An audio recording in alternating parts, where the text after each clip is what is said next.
that is collateralized by a note or I'm sorry, by a deed of trust or a mortgage, what that says is, hey, I'm going to lend you $80,000 essentially, right? Even if you're not physically reaching into your pocket to do it, you've lent them enough money to buy that house by the fact that they are financed from you.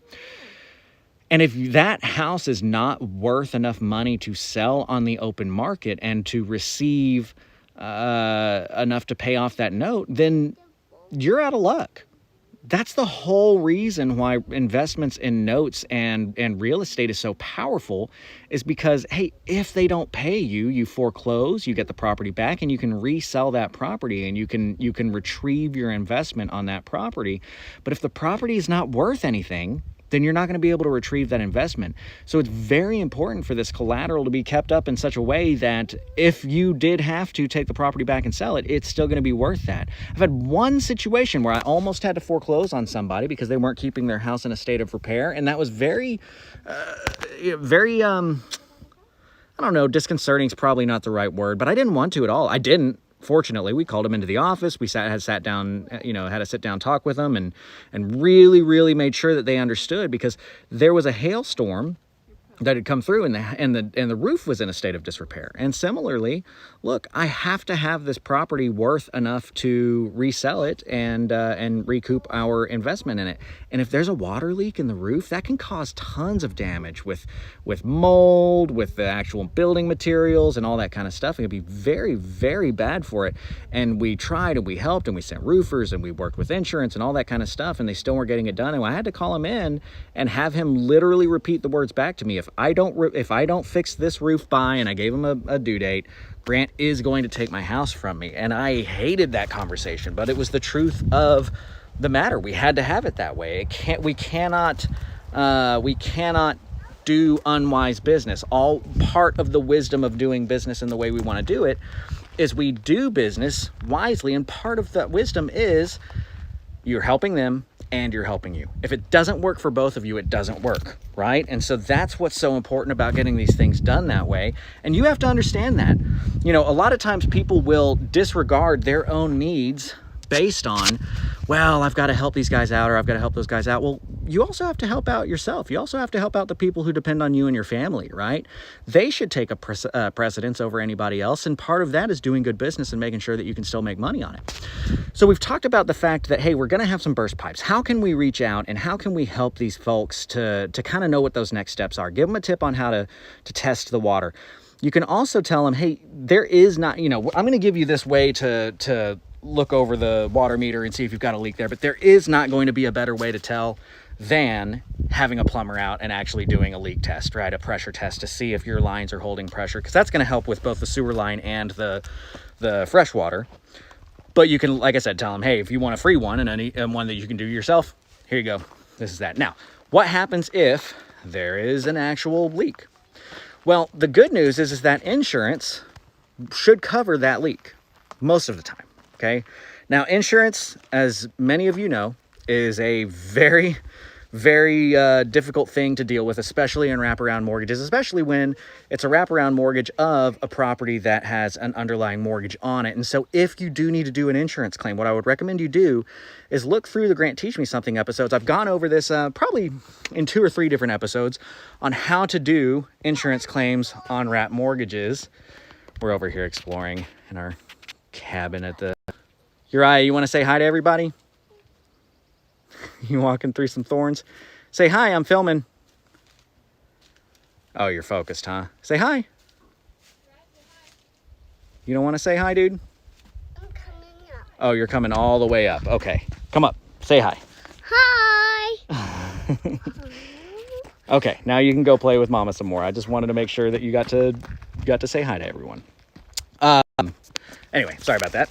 So I'm coming up and I just figured I'd get an introduction for you. So the insurance claim process, I do have 2 or 3 different videos on how to do that, and it can be very tricky. Insurance is, you're going to have up to let's say 2, 4, 6 parties that need to sign on that. And it's very important to make sure, I'm losing frames per second. Let me stand back over here where it's better. It's very important to understand who signs and when. So what I'll give you this is, if you have a burst pipe, I might even recommend that you tell them, hey, if you've got a burst pipe, reach back out to me and let me know. and then you go through that process with them. Now, what if you've got a little bit bigger of a portfolio? You can't necessarily call everybody individually. Well, the fact that if you, let me rewind, if you have text messaged with them and they have gone back and forth with you, that is a inherent acceptance of the ability to text back and forth. So you can do a blast text to everybody in your portfolio saying, hey, here's some quick tips. We've had a big freeze. If you want to make sure that you're going to be okay, here's some things that you can do to do that, and give them tips through the text message. And guys, the emotional capital that comes along with doing something like this to really, truly help them out, again, it's a win-win. And if they come down to a hard spot, right, let's say next year they hit a hard spot financially, because bad stuff happens to good people, and they're having to decide between their car payment and your payment, which one do you think they're going to pay, right? Are they going to pay the car payment, or are they going to pay the payment to the person who called them as an individual, checking on them, make sure that they were okay, giving them tips, walking them through a pretty difficult part, because it can be very stressful dealing with something like this, right? So again, it's a win-win. It helps on both sides of the road. I just really want to draw y'all's attention to this. It's very timely right now that you get to that, because especially like in different climates, I'll use Texas because, hey, I'm from Texas. I'm in Oklahoma now. This beautiful, can I just show you guys? I'm just gonna climb up here. I had to come to we're out at our cabin. I had to come up to the top of the mountain to get some cell service so I could stream to you guys, because the internet is not being installed until this afternoon. Oh, but just check it out. It's not beautiful. We're so lucky. I used to make a lot of jokes that I've had to take back about Oklahoma. I used to say, the only reason that Texas did not fall into the Gulf of Mexico is because of how much Oklahoma sucked. But I gotta eat, bro. It's pretty sweet out here. It's really pretty. And I lost my train of thought now because I got off on that. But having them decide, I'll go back to what I do remember, which was the decision between the two bills and which one are they going to pay, right? You've got to help them out. They will help you in return, and it's very important to have those things going. It's good business all the way around. So I hope that this is helpful for you. I hope that you guys can get out there and now I remember. I was signing off, and here we go. I don't know all the different all the different soil types, but like in Texas, Uriah, I need for you to not do that, please. Can you go put that in the trash bag for us? We try to pick up extra trash like a Boy Scout, right? Always leave with more than you came. In Texas, we've got these clay-based soil, and when it gets wet, it expands. When it gets dry, it contracts. And what happens if you've got soil contracting and expanding a lot, it will ultimately separate from your foundation. And a lot of these slabs are so much more difficult and more expensive to do foundation work on. But if you have a leak under there, you can get some seriously damaging foundation issues that have to, so the sooner the better. If you can knock out these things, the sooner the better. This will help you not run into a situation where they did have a burst pipe and they didn't find it for a year and their foundation is shot. Now you got plumbing and foundation. It might be $20,000-$25,000 worth of rehab that they can't afford, and you end up to where they can't afford it. They don't pay the bills. You have to foreclose, and now you have a house that's not worth what it needs to be. So protecting your portfolio is just extremely important. I hope you guys follow through with these tips.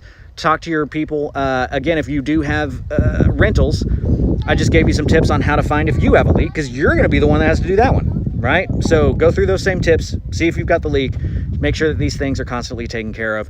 Again, if you've got any other tips, drop them in the comments. I'd love to see those. If there's something that I might have missed, I'm always looking for good ideas, always looking for ways to preserve our portfolio and make sure that it is continuing to perform.